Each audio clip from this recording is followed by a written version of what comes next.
Chapter 12. Alice's Evidence. "Here," cried Alice, quite forgetting in the flurry of the moment how large she had grown in the last few minutes, and she jumped up in such a hurry that she tipped over the jury box with the edge of her skirt, upsetting all the jurymen onto the heads of the crowd below, and there they lay sprawling about, reminding her very much of a globe of goldfish she had accidentally upset the week before. "Oh, I beg your pardon," she exclaimed in a tone of great dismay, and began picking them up again as quickly as she could, for the accident of the goldfish kept running in her head, and she had a vague sort of idea that they must be collected at once and put back into the jury box or they would die. "The trial cannot proceed," said the king in a very grave voice, "until all the jurymen are back in their proper places. All," he repeated with great emphasis, looking hard at Alice as he said so. Alice looked at the jury box and saw that, in her haste, she had put the lizard in head downwards, and the poor little thing was waving its tail about in a melancholy way, being quite unable to move. She soon got it out again and put it right. "Not that it signifies much," she said to herself. "I should think it would be quite as much use in the trial one way up as the other." As soon as the jury had a little recovered from the shock of being upset, and their slates and pencils had been found and handed back to them, they set to work very diligently to write out a history of the accident, all except the lizard, who seemed too much overcome to do anything but sit with its mouth open, gazing up into the roof of the court. "What do you know about this business?" the king said to Alice. "Nothing," said Alice. "Nothing whatever?" persisted the king. "Nothing whatever," said Alice. "That's very important," the king said, turning to the jury. They were just beginning to write this down on their slates when the White Rabbit interrupted. "Unimportant, Your Majesty means, of course?" he said in a very respectful tone, but frowning and making faces at him as he spoke. "Unimportant. Of course I meant," the king hastily said, and went on to himself in an undertone. "Important, unimportant, unimportant, important," as if he were trying which word sounded best. Some of the jury wrote it down important, and some unimportant. Alice could see this, as she was near enough to look over their slates. But it doesn't matter a bit, she thought to herself. At this moment, the king, who had been for some time busily writing in his notebook, cackled out, "Silence!" and read out from his book, "Rule 42. All persons more than a mile high to leave the court." Everybody looked at Alice. "I'm not a mile high," said Alice. "You are," said the king. "Nearly 2 miles high," added the queen. "Well, I shan't go at any rate," said Alice. "Besides, that's not a regular rule. You invented it just now." "It's the oldest rule in the book," said the king. "Then it ought to be number 1, said Alice. The king turned pale and shut his notebook hastily. "Consider your verdict," he said to the jury, in a low, trembling voice. "There's more evidence to come yet, please, Your Majesty," said the White Rabbit, jumping up in a great hurry. "This paper has just been picked up." "What's in it?" said the Queen. "I haven't opened it yet," said the White Rabbit, "but it seems to be a letter written by the prisoner to somebody." "It must have been that," said the king, "unless it was written to nobody, which isn't usual, you know."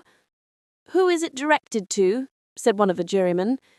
"It isn't directed at all," said the White Rabbit.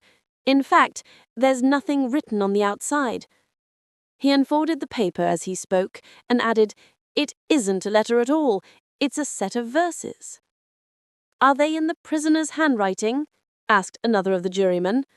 "No, they're not," said the White Rabbit, "and that's the queerest thing about it." The jury all looked puzzled. "He must have imitated somebody else's hand," said the king. The jury all brightened up again. "Please, Your Majesty," said the knave, "I didn't write it, and they can't prove I did. There's no name signed at the end." "If you didn't sign it, that only makes the matter worse. You must have meant some mischief, or else you'd have signed your name like an honest man." There was a general clapping of hands at this. It was the first really clever thing the king had said that day. "That proves his guilt," said the Queen. "It proves nothing of the sort," said Alice. "Why, you don't even know what they're about." "Read them," said the king. The White Rabbit put on his spectacles.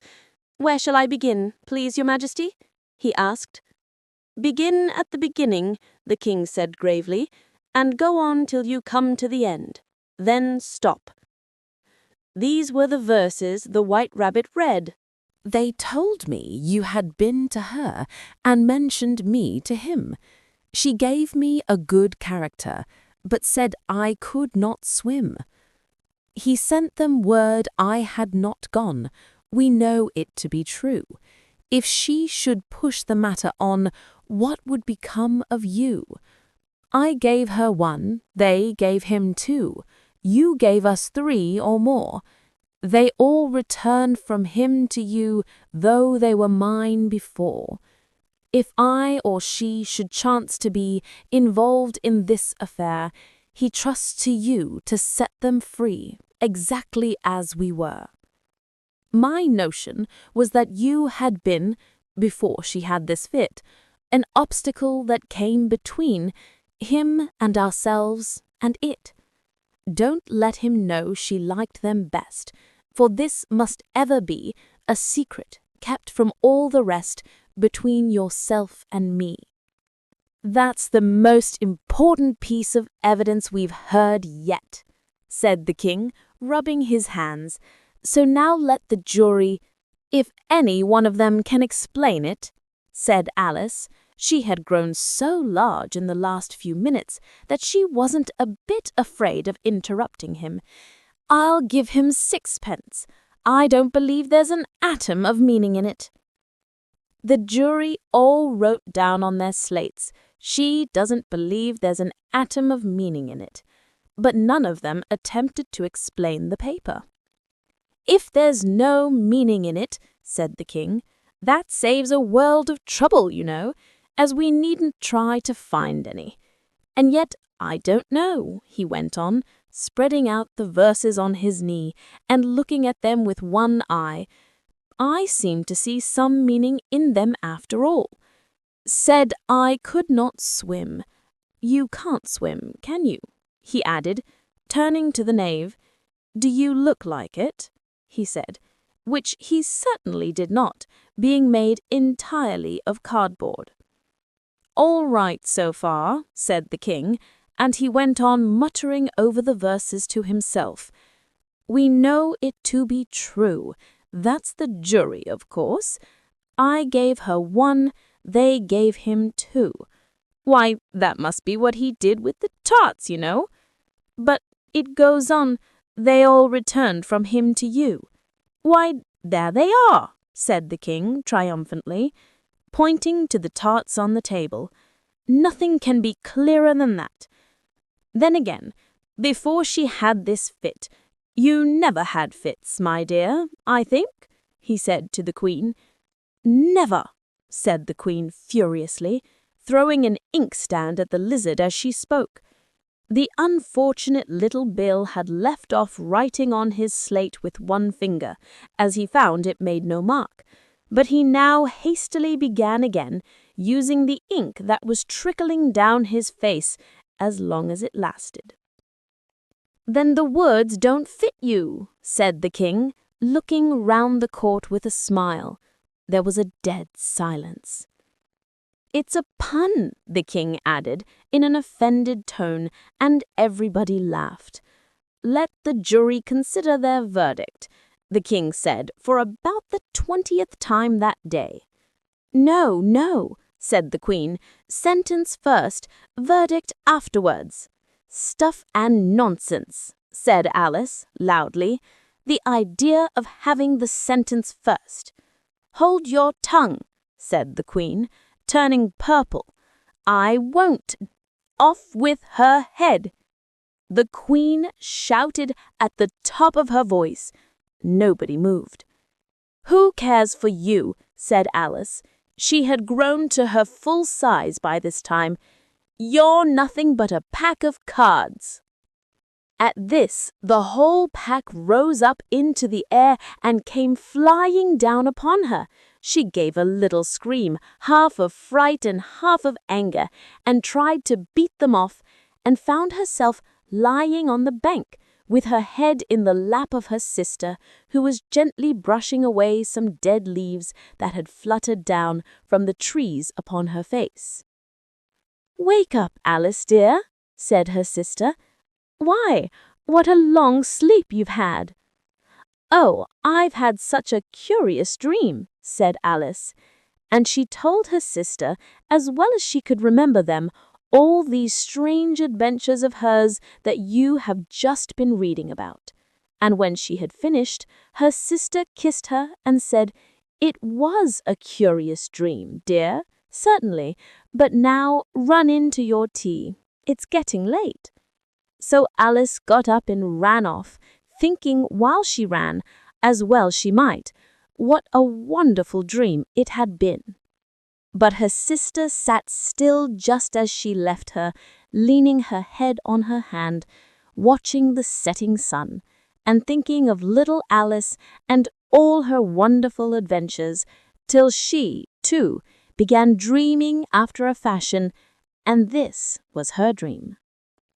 First, she dreamed of little Alice herself, and once again the tiny hands were clasped on her knee, and the bright, eager eyes were looking up into hers. She could hear the very tones of her voice, and see that queer little toss of her head to keep back the wandering hair that would always get into her eyes. And still as she listened, or seemed to listen, the whole place around her became alive with the strange creatures of her little sister's dream.